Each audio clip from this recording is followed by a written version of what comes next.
Good morning बच्चों। तो आज हम क्रिया हमने पहले पढ़ ली थी। क्रिया के बारे में आपने सबने अच्छे से पढ़ा हुआ है पहले सेशन में। आज हम उसी क्रिया की वर्कशीट करते हैं। तो इस क्रिया की वर्कशीट में बहुत सारे हमने बनाए हुए हैं। देखते हैं कि एक एक वर्कशीट के बारे में जानते हुए बताते हैं आपको कि कैसे आपको उसको सॉल्व करना है, और आप लोग अपने घर पे उसको लिख के नोटबुक में उतार के उसका आंसर भरिए और अपने पास रखिए, और उसकी एक कॉपी आप आंसर शीट के तौर पे भेज सकते हैं। ठीक है बच्चों, इस स्लाइड में आपको ये वर्कशीट दिख रही है। यहाँ पे लिखा हुआ है कि निम्नलिखित वाक्यों में क्रिया के भेद बताइए। जैसे वह पुस्तक पढ़ता है, मोहन पत्र लिख रहा है। तो अभी आपने क्रिया के कई भेद पढ़े हैं, अकर्मक क्रिया, सकर्मक क्रिया। उनके आधार पे आपको भेद बताना है, अकर्मक और सकर्मक के आधार पे। तो यहाँ पे मैं एक उदाहरण बता देती हूँ। वह पुस्तक पढ़ता है, यहाँ पे पढ़ना क्रिया है और पुस्तक कर्म है, यानी कि कर्म के आधार पर क्रिया हो रही है। तो ये कौन सी क्रिया हो जाएगी? सकर्मक क्रिया। जी, ये हो जाएगी सकर्मक क्रिया। अभी इसके अलावा एक हम अकर्मक क्रिया का उदाहरण भी देखते हैं। घ नंबर पे है, देखो, नौकरानी चली गई। यहाँ पे चली गई, कहाँ चली गई का हमें कोई उत्तर नहीं मिल रहा है। तो ये कौन सी क्रिया हो जाएगी? अकर्मक क्रिया। अकर्मक क्रिया। ऐसे ही आपको इन सारे वाक्यों के आगे भेद लिखने हैं। जहाँ पे कर्म दिख रहा है वो हो जाएगी सकर्मक क्रिया, और जो क्रिया बिना कर्म के हो रही है वो हो जाएगी अकर्मक क्रिया। चलो देखते हैं नेक्स्ट स्लाइड में क्या है।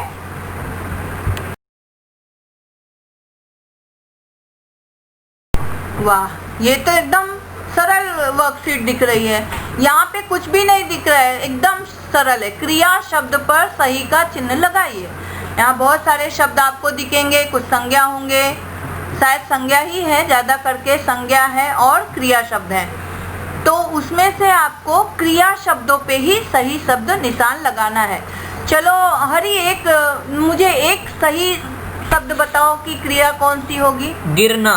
गिरना क्रिया है। खेल क्रिया है क्या? नहीं। क्यों खेल क्रिया क्यों नहीं है? क्योंकि खेल एक संज्ञा है और खेलना यह क्रिया। जब हम जब धातु में कोई ना प्रत्यय लगा देते हैं तब वो क्रिया का रूप ले लेती है। ऐसे ही मस्ती, ये भी एक संज्ञा है। गुड़िया संज्ञा है। बादल संज्ञा है। इस तरह से आपको अभी देखो यहाँ पे सीखना एक शब्द दिखेगा, ये क्या है? क्रिया। तो आपको जो क्रिया शब्द दिखते हैं उसी खाने में आपको ये सही का निशान लगाना है, और आप ऐसे ही अट्रैक्टिव तरीके से अपने नोटबुक पे पेज बनाइए और बढ़िया बनाइए। बच्चों, यहाँ पे इस स्लाइड में हमें कहा गया है कि क्रिया शब्द को रेखांकित करो।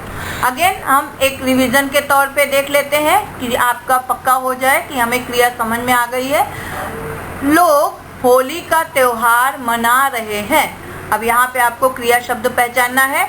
मैं एक उदाहरण बता देती हूँ। यहाँ पे कौन सी क्रिया आपको दिख रही है? रहे हैं। और मना जो शब्द आया है वो क्या है फिर? मनाना। मना रहे हैं हमने पहले भी बताया था। है, था, रहे, ये सब किसको इंगित करते हैं? काल को बताते हैं। अभी मना रहे हैं यानी कि ये प्रेजेंट कंटिन्यूअस टेंस में आ गया, यानी कि आपका ये भूत चल रहा है, अपूर्ण वर्तमान काल में क्रिया हो रही है। लेकिन मेन वर्ब जो अगर बात करें, मुख्य क्रिया की बात करें तो कौन सी है? मनाना। तो मना रहे हैं, आप इसको रेखांकित करेंगे। ऐसे ही जो भी आपको इसमें क्रिया शब्द लग रहे हैं उनको आपको रेखांकित करना है।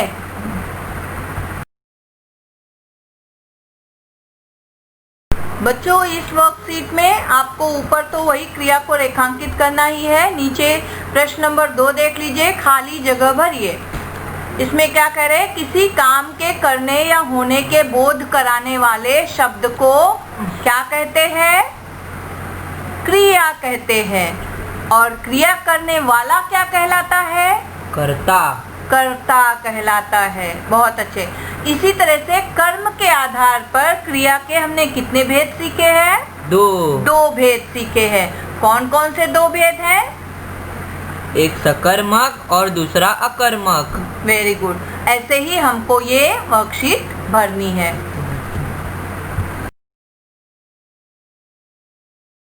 बच्चों इस वर्कशीट में आपको प्रश्न नंबर 3 दिख रहा है, उसमें क्रिया की परिभाषा लिखनी है। जैसे हमने पहले सेशन में बताया है आपको क्रिया की परिभाषा, जो आपको समझ में आई है और आप अपने शब्दों में लिखिए क्रिया की परिभाषा। दूसरे प्रश्न में आपको दिखेगा अकर्मक सकर्मक क्रियाएं छांटिए। जैसे आकाश में बादल छा रहे हैं, तो अभी मुझे छा रहे क्रिया तो समझ में आ गई यहाँ पे, लेकिन अकर्मक है कि सकर्मक, उसका उत्तर कैसे मिलता है, प्रश्न पूछने पे। तो क्या छा रहे हैं, बादल छा रहे हैं। क्या का प्रश्न अगर हमको मिलता है यानी कि वहाँ के पे कर्म जुड़ा है, तो वो कौन सी क्रिया हो जाएगी, सकर्मक क्रिया। ऐसे ही नर्तकी नाच रही है, तो नाच रही है पर क्या नाच रही है तो नहीं पता है, तो आपको इस हिसाब से प्रश्न पूछते हुए अपने मन में क्रियाओं को भरना है। अगर कर्म मिल रहा है तो आपको सकर्मक बनेगा, कर्म के बिना अगर क्रिया हो रही है तो अकर्मक। उसके आगे नीचे 5 प्रश्न पे है, निम्नलिखित रिक्त स्थानों में उचित क्रियाएं भरिए। अभी यहाँ पे लिखा है मैं प्रश्न, पढ़ना एक क्रिया है। पढ़ में ना प्रत्यय लगा करके पढ़ धातु में ना प्रत्यय लगाया, पढ़ना बन गया।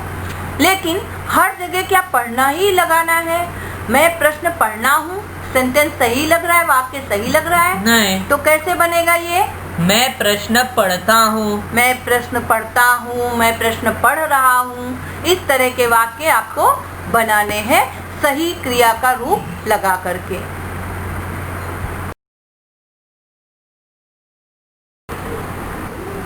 बच्चों ये जो वर्कशीट आपको दिख रही है, इसमें आपको प्रथम व द्वितीय प्रेरणार्थक रूप लिखने हैं। जैसे हमने पहले सेशन में पढ़ा था प्रेरणार्थक रूप बारे में, क्रिया के प्रेरणार्थक रूप के बारे में। तो एक मूल शब्द होता है, उसमें आना और वाना की आवाज़ को जोड़ करके प्रथम व द्वितीय प्रेरणार्थक रूप बनाए जाते हैं। जैसे कि पहला उदाहरण दे देती हूँ, रोना के लिए प्रथम प्रेरणार्थक होगा रुलाना और द्वितीय प्रेरणार्थक होगा रुलवाना। जी, ऐसे ही चलना, जगना, देना, पढ़ना, इन मूल क्रियाओं के आपको प्रथम व द्वितीय प्रेरणार्थक रूप लिखने हैं। इस वर्कशीट में आपको सहायक क्रिया का रिवीजन के तौर पे ये वर्कशीट दी गई है। बच्चों ये सहायक क्रिया आपको बताया गया था कि जिस वाक्य में एक साथ 2 क्रियाएं आती है, उसमें पहली मुख्य क्रिया होती है और अंतिम क्रिया को सहायक क्रिया कहते हैं, जो मुख्य क्रिया की सहायता करती है। जब तक 2 क्रियाएं नहीं होंगी तब तक वो वाक्य सहायक क्रिया का नहीं होता है। तो यहाँ पे जैसे उदाहरण हमने दिया है, बच्चों को पाठ समझ में आ गया। यहाँ पे आना और गया, जाना, 2 क्रियाएं लगी हैं। तो आना जो है वो तो मुख्य क्रिया हो गई, लेकिन गया यानी जाना सहायक क्रिया है। और आपको इसी तरीके से जैसे उदाहरण लिखा हुआ है, ऐसे ही आपको ऊपर के वाक्यों में सहायक क्रिया पहचान कर लिखनी है।